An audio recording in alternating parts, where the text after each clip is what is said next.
Ja, meine Damen und Herren, guten Morgen. Wir haben nach sehr langer Sitzung einen guten Abschluss gefunden und darüber bin ich sehr froh.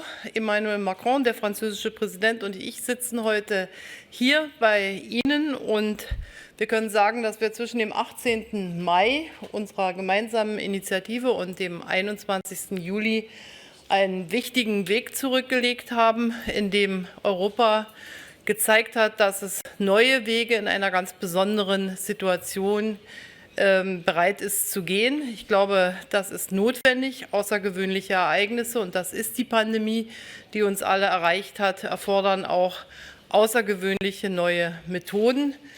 Es hat dann auch außergewöhnlich lange gedauert. Nur unsere Vorgänger in Nizza haben wohl noch einige Minuten länger gebraucht. So wurde heute jedenfalls gesagt. Ich habe es nicht nachgeprüft. Aber wir haben damit die Weichen für die finanziellen Grundlagen der Europäischen Union für die nächsten 7 Jahre gestellt und gleichzeitig eine Antwort auf die größte Krise seit Bestehen der Europäischen Union gegeben in Form des Wiederaufbaufonds.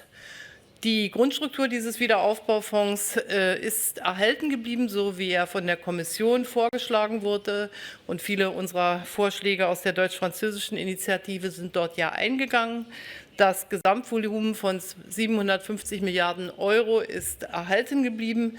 Die Zuschüsse sind etwas weniger mit 390 Milliarden, die Garantien etwas mehr geworden.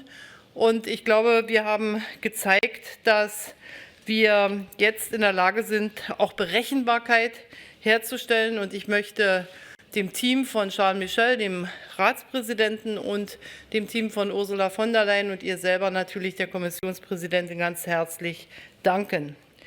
Der Haushalt ist ausgerichtet auf die Zukunft Europas.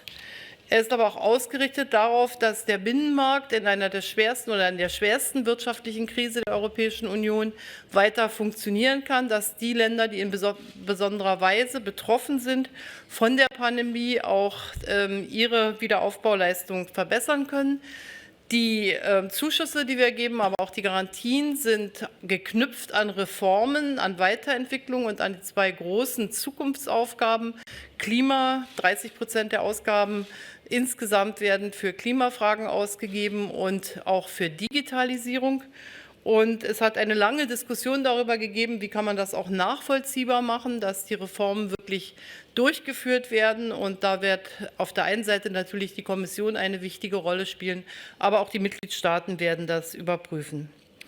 Ich will noch einmal zusammenfassen, dass es natürlich vor allen Dingen darum ging, hier heute Entschlossenheit zu zeigen.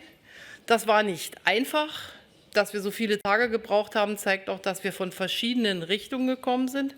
Aber das, was für mich zählt, ist, dass wir uns zum Schluss zusammengerauft haben und dass wir jetzt auch alle davon überzeugt sind, aus dem, was wir beschlossen haben, wirklich etwas zu machen.